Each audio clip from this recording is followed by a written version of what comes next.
নমস্কার। আজ আমি আপনাদের কাছে রাহু কেতু রাশি পরিবর্তন নিয়ে আলোচনা করব। আগামী 18ই মে 2025 সালে রাহু এবং কেতু রাশি পরিবর্তন হচ্ছে। রাহু অবস্থান করবে কুম্ভ রাশির ঘরে এবং কেতু অবস্থান করবে সিংহ রাশির ঘরে। এই রাশি পরিবর্তনের জন্য মিথুন রাশির মানুষদের কেমন কাটবে আজকে এই নিয়ে আলোচনা করব। রাহু কেতু প্রায় 1.5 বছর অন্তর অন্তর রাশিগুলোকে পরিবর্তন করে থাকে, তাই রাহু কেতু রাশি পরিবর্তন বা গোচরের রাশি ঘর পরিবর্তন অত্যন্ত গুরুত্বপূর্ণ ভূমিকা পালন করে থাকে। তাই রাহু আপনার রাশি সাপেক্ষে নবম ভাবে অবস্থান করবে এবং কেতু অবস্থান করবে আপনার রাশি সাপেক্ষে তৃতীয় ভাবে। এই জন্য আপনাদের কেমন কাটবে আগামী 1.5 বছর শুধুমাত্র রাহু কেতুর গোচরের জন্য আজকে এই নিয়ে আলোচনা করব। তাই যারা মিথুন রাশির মানুষ তারা অনুষ্ঠানটি খুব মনোযোগ সহকারে শুনবেন। নমস্কার, আমি অ্যাস্ট্রোলজার পরম আচার্য। আপনারা দেখছেন অ্যাস্ট্রোলজার বেঙ্গলি। এই চ্যানেলে আপনাদের সবাইকে স্বাগত জানাই। আপনারা নতুন হয়ে থাকলে চ্যানেলটিকে সাবস্ক্রাইব করবেন, বেল চিহ্ন টিপবেন, অল নোটিফিকেশনে ক্লিক করে দেবেন। এর ফলে আমার প্রত্যেকটি ভিডিও আপলোড করা মাত্রই আপনারা সবার আগে নোটিফিকেশনটি পেয়ে যাবেন। এছাড়া আপনারা যদি আমাকে জন্মসূচি করা চান তাহলে মোবাইল নাম্বার রয়েছে, এই মোবাইল নাম্বারে যোগাযোগ করবেন। শুরু করছি মূল আলোচনায়। রাশির থেকে অবস্থান করছে নবম ভাবে রাহুদেব। নবম ভাবে রাহু থাকা মানে উচ্চশিক্ষার জন্য দারুণ সুযোগ এনে দেবে আমাদের জন্য, এবং সেই সঙ্গে নবম ভাবে রাহু থাকার জন্য ঈশ্বরের প্রতি মাঝে মাঝে ভক্তি শ্রদ্ধা যেন কম দেখতে পাওয়া যাবে। মনে হবে যেন ঈশ্বর বলে কিছু নেই। মাঝে মাঝে বাবার সঙ্গে মনোমালিন্য হতে পারে। তবে নবম ভাবে রাহু কিন্তু বিদেশ ভ্রমণ করায়। যারা ঘর থেকে দূরে কোনো কাজের উদ্দেশ্যে যেতে চাইছেন তাদের ক্ষেত্রে কিন্তু সময়টা কিন্তু ভালো, তারা কিন্তু যেতে পারেন। এখানে কিন্তু আপনারা অবশ্যই সাকসেস পাবেন।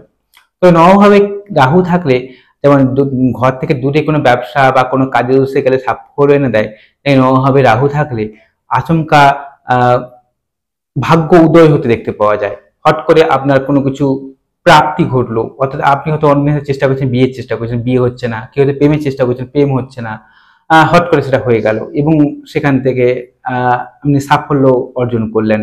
বা কেউ চাকরির চেষ্টা করছেন, চাকরি হচ্ছে না, হট করে চাকরিটা হয়ে গেল। এই সাফল্যটাকে নির্দেশ করে থাকে রাহু, আচমকা জিনিসকে দিয়ে থাকে রাহুদেব। নবমভাবে রাহু কিন্তু এইসব জিনিস থেকে আপনাকে আচমকা প্রাপ্তি এনে দিতে পারে। নবমভাবে রাহু থেকে তার পঞ্চম দৃষ্টি প্রদান করবে আপনার রাশির পঞ্চম ভাবে। অতএব পঞ্চম ভাবে দৃষ্টি প্রদান করা মানেই আপনাদের এই সময় চলতি প্রেমের মধ্যে ঝুট ঝামেলা সৃষ্টি হবে, আবার নতুন প্রেমের যোগাযোগ রয়েছে। রাহু দৃষ্টি মানে, পঞ্চম ভাবে দৃষ্টি মানেই আপনাকে ট্যালেন্টেড করাবে, আপনাকে বুদ্ধিমত্তা এনে দেবে। আপনি আপনার বুদ্ধি দিয়ে আপনি যে কোনো কাজকে সুন্দরভাবে করে দিতে পারবেন। আবার পঞ্চম ভাবে রাহু দৃষ্টি মানেই আপনি যারা সন্তান নিতে ইচ্ছুক তাদের জন্য সময়টা খুবই ভালো।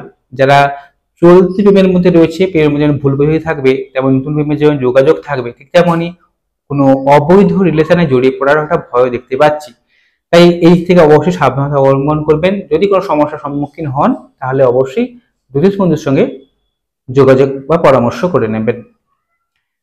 পঞ্চমভাবে রাহু দৃষ্টি থাকার জন্য এই সময় আপনাকে যেমন ট্যালেন্টেড করাবে, আপনার বুদ্ধিমত্তা এনে দেবে, কুইক ক্যালকুলেশন করার ক্ষমতা আপনাকে এনে দেবে।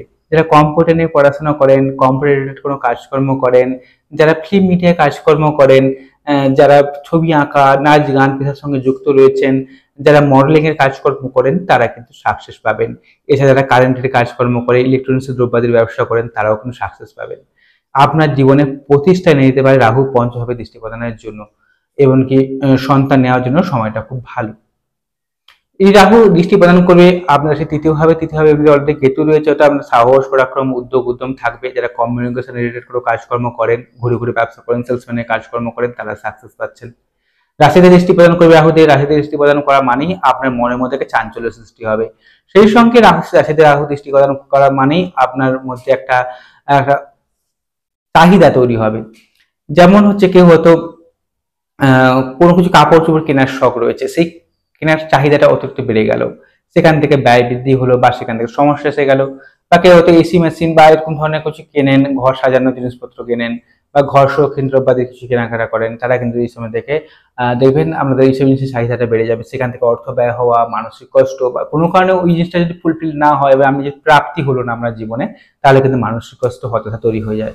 আবার রাশিতে দৃষ্টি প্রদান করছে মানে আপনার ডাকে 10জন মানুষ দৌড়ে আসবে। আপনি যখন কোনো সমস্যায় পড়বেন, সম্মুখীন হবেন, আপনার ডাকে 10জন মানুষ আপনার ডাকে দৌড়ে আসবে। এমনও দেখতে পাওয়া যায় রাহু রাশি দৃষ্টি প্রদান করার জন্য। তো রাশিতে রাহু দৃষ্টি প্রদান করা মানে মাঝে মধ্যে কোনো কিছু জিনিসের প্রাপ্তি না হলে একটা আত্মহত্যা করার টেন্ডেন্সি সৃষ্টি করে দেয় অনেক ক্ষেত্রে। তাই এরকম সমস্যার সম্মুখীন হলে জ্যোতিষ বন্ধুর সঙ্গে যোগাযোগ অবশ্যই করবেন। তৃতীয়ভাবে অবস্থান করছে কেতুদেব। থার্ড হাউসে কেতু থাকা মানে আপনার কমিউনিকেশন স্কিল বৃদ্ধি হবে, যোগাযোগ মাধ্যমে অনেক কিছু কাজ উদ্ধার হবে। এবং এই থার্ড হাউসের কেতু থাকার জন্য মাঝে মধ্যে আপনার ভাই বোনদের সঙ্গে সম্পর্ক হানি হবে। আপনার যদি ভাই বোন থাকে, দেখেন মাঝে মাঝে মনোমালিন্য হচ্ছে, তার সঙ্গে রাগ জেদ বা তার সঙ্গে কথা কাটাকাটি হওয়া, বা অনেকের ঘর দেখবেন পৃথক হয়ে যাচ্ছে ভাইয়ের সঙ্গে মনোমালিন্য হয়ে, এমন সমস্যাও কিন্তু এনে দেবে। কিন্তু তৃতীয়ভাবে কেতু কিন্তু আপনাকে সাহস, পরাক্রম, উদ্যম যে কোনো কাজে এনে দেবে, পরিশ্রম করার ক্ষমতা এনে দেবে, কমিউনিকেশন বৃদ্ধি করাবে। গোয়েন্দা বিভাগে যারা কাজকর্ম করেন তারা এই সময় সাহায্য পাবেন বা হেল্প পাবেন এবং সেখান থেকে সাকসেস পাবেন। কানের সমস্যা এনে দিতে পারে, কান রিলেটেড কোনো সমস্যার সম্মুখীন হলে তাহলে অবশ্যই ডাক্তারবাবুর সঙ্গে এবং জ্যোতিষ বন্ধুর সঙ্গে যোগাযোগ করে নেবেন। আমি যে কথাগুলো বলছি শুধুমাত্র রাহু এবং কেতুর গোচরের উপর ডিপেন্ড করে আমি আপনাদের জন্মছক বা ট্রিটমেন্ট দেখতে পাচ্ছি। জন্মছক সব থেকে বেশি গুরুত্বপূর্ণ। জন্মছকে দেখতে হবে আপনার লগ্ন সাপেক্ষে শুভ গ্রহগুলো কেন্দ্র করে বসছে কিনা, ডিগ্রিগতভাবে কতখানি বলাবল পেয়েছে, নবাঙ্ক জাত, দশমাঙ্ক জাত দেখতে হবে। রাহু কেতু আপনার জন্মছকে কেমন অবস্থায় রয়েছে, তার উপরে একটা পুঙ্খানুপুঙ্খ তথ্য বলে দেওয়া যায় যে বর্তমান সময় আপনার কেমন কাটবে, আগামী দিনগুলো আপনার কেমন কাটবে, বর্তমান সময়ে আপনি কি কি সমস্যার প্রতি চলছেন, কি কি করলে আগামী দিনে এই সমস্যা থেকে আপনি দ্রুত বেরিয়ে আসতে পারবেন, তা বলে দেওয়া যায় জন্মছক বা ঠিক দৃষ্টি বিচার বিশ্লেষণ করে। তাই অতি অবশ্যই আপনারা আপনাদের জন্মছক বা ঠিক দৃষ্টিকে বিচার বিশ্লেষণ করাবেন। আপনারা যদি আমাকে জন্মছক বের করতে চান তাহলে মোবাইল নাম্বার রয়েছে, এই মোবাইল নাম্বারে যোগাযোগ করবেন। যদি অনুষ্ঠানটি ভালো লেগে থাকে চ্যানেলটিকে সাবস্ক্রাইব করবেন। নমস্কার, সবাই ভালো থাকুন, সুস্থ থাকুন।